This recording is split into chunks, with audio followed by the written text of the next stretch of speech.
This story that's emerged in light of Luke Lazarus, Luke Andrew Lazarus. He was convicted last month, sentenced to a maximum jail term of 5 years for sexually assaulting a teenage girl and then bragging about taking her virginity. It had taken place in the early hours of May 12, 2013. It's now emerged that a number of high-profile people provided references for this man in terms of his sentencing, and it's upset the new Minister for the Prevention of Domestic Violence and Sexual Assault, Prue Goward. Now, one of those who did provide a reference is the Mayor of Waverley Council, Sally Betts, and she's on the line. Councillor Betts, good morning. Good morning, Stuart. How are you? I'm well, thank you very much for your time. How long have you known the Lazarus family for? Oh, I've known his grandmother for about 30 years. His grandmother is a friend of mine. Okay, so you've known his grandmother. How well have you known him?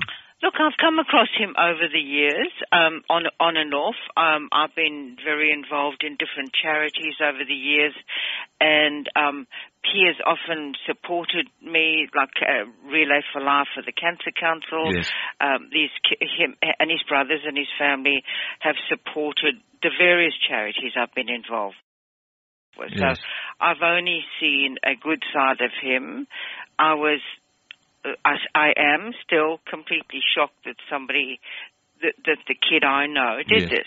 Yes. But, I mean, you didn't know him. You knew him in a sort of passing fashion. You obviously know his grandmother much better. Oh, much better, yes. Yes. So how did it come about then that you were asked to actually write a reference for this man? His grandmother asked me to. Right. Okay. Now, you say you wrote it in a capacity as a private citizen. Private citizen, it wasn't on council letterhead. It wasn't in your position as Mayor of Waverley Council. No. You would have referred to your position, though, within that reference. I did, but it's sort of the context that I wrote it in, apart from supporting the family, is I've been involved with Ways Youth Service for 25 years. Yes. And so I've spent 25 years, I suppose, trying to assist young people who perhaps have strayed a little bit out of mainstream. Yes. So there are some programs. There's no doubt that Luke should be punished. Anybody who does something like this should be punished. I suppose what I'm trying to do is find out of this absolute tragedy something good. Yes. And therefore, I've been sort of working with Ways, contacted the police to see how we can put programs together. Now, the programs, some of them should be to educate young men that no means no. Yes. In any circumstances, educate young women how to protect themselves, give them some good tools. There's a really good thing that the London Metropolitan Police do. They stand at the tube and they hand out little slips of paper, and it's worth everyone going on the website. They're just tiny places, tiny pieces of paper for people going out at night, just to say, be safe while you celebrate. Yes. Just a few little dot points. And look, all of that's fair enough, but in this case, I mean, most people would be of the view that somebody who's committed an offence like this has to spend some time in prison. You were writing to try and seek a non-custodial sentence for him. Yeah, I would, because I think that in some cases, some non-custodial sentences, depending on the program that those people have to go through, can be quite powerful. I couldn't disagree with you more strongly on that, Sally. I'm sorry. I can't believe that in your situation, with a fleeting knowledge of him and obviously a good knowledge of his grandmother, that we could have, when you look at the facts of the situation, that he was clearly in a position of power here because it was his father's venue. He obviously uses that to big note. I suspect that he figures in some cases that if a woman is on that premises somehow because his father owns it, that gives him the right to seemingly have relations with any female that's there. He's lured her behind the venue, telling her they were going to a VIP area, and then has raped her and bragged about taking away her virginity. I struggle to see how you could come up to the conclusion that he shouldn't go to jail.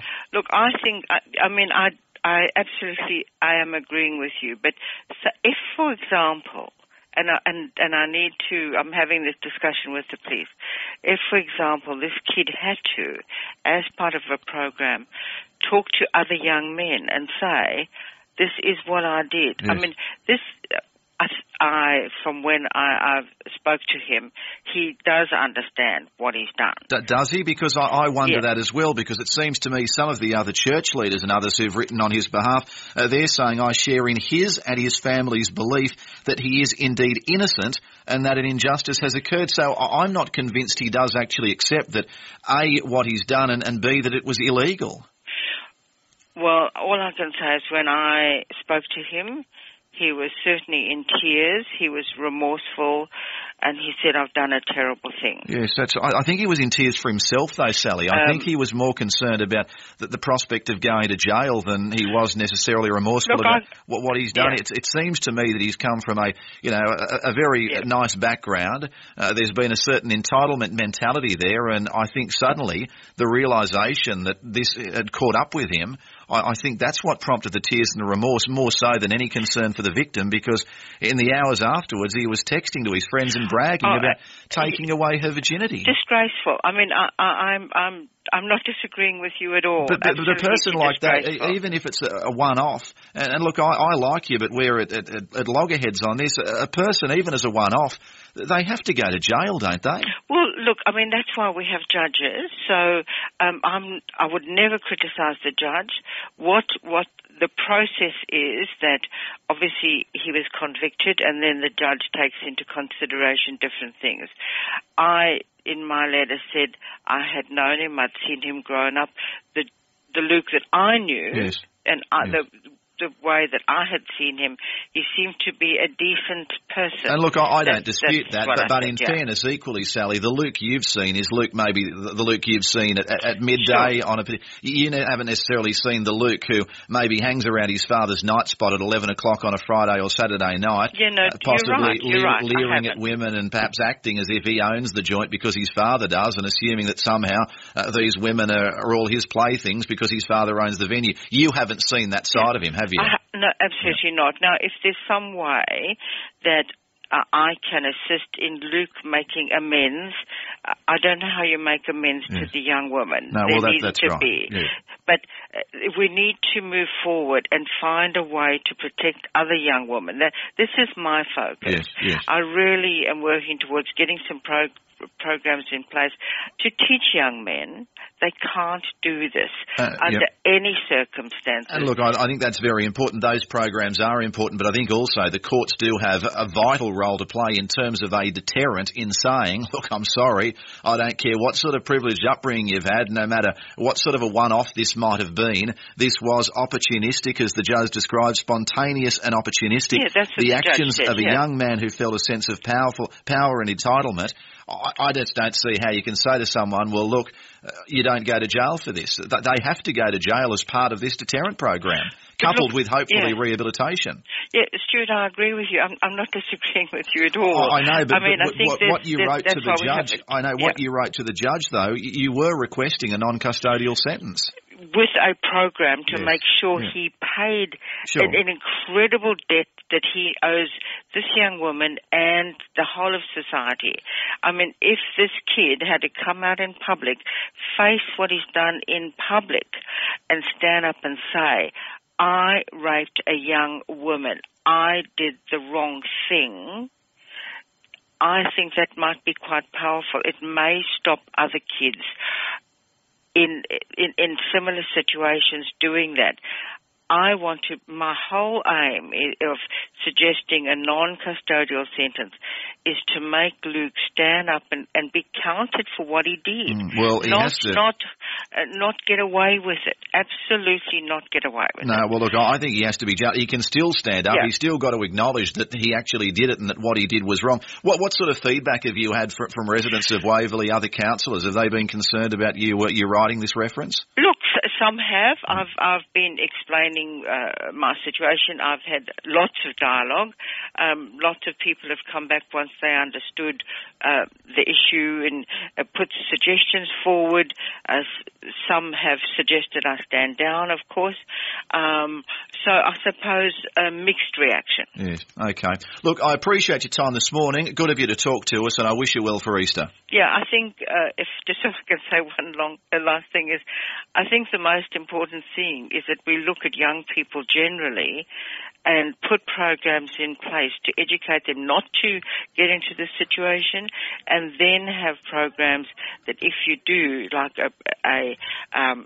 programs that we can support people like this young girl. So it's about prevention. Prevention is the best thing. We need to prevent it by having programs for young boys and young girls. All right, well, that'll be the idea. Look, appreciate your time again, and best wishes for Easter. Thank you, and to you too. Thanks, Bye. Sally. Sally Betts, who's the Mayor of Waverley, I couldn't disagree with her more strongly. The idea of education programs, well, that's all well and good, but that is separate to the idea of jail. There's got to be a deterrent there. I just don't know how she can possibly argue. I'm sparing you some of the grittier details of the nature of the rape simply because it is Good Friday, we are at Easter, it's not a happy subject to discuss, but we have to discuss it, but I'll spare you some of the finer details. But it was a hideous crime. Now, there's no other reading conclusion you can come to other than this young man has to spend time behind bars. Now, he can then happily come out and stand up outside the prison when he's released and say, look, this is a clarion call to all young men. This isn't the way to behave. He can later get involved with education programs and other things, but that is separate to what we're dealing with here. And the concern I have again with so many of these things is the focus tends to be on the offender and what we can do about the offender and not about the victim. This is an 18-year-old girl whose life has been changed forever by this spontaneous, opportunistic moment from this man who knew better, should have known better, and abused the situation he was in. She now lives with that for the rest of his life, and yet he's got high-profile people like Sally Betts and others writing in his support seeking a non-custodial sentence. I don't understand it.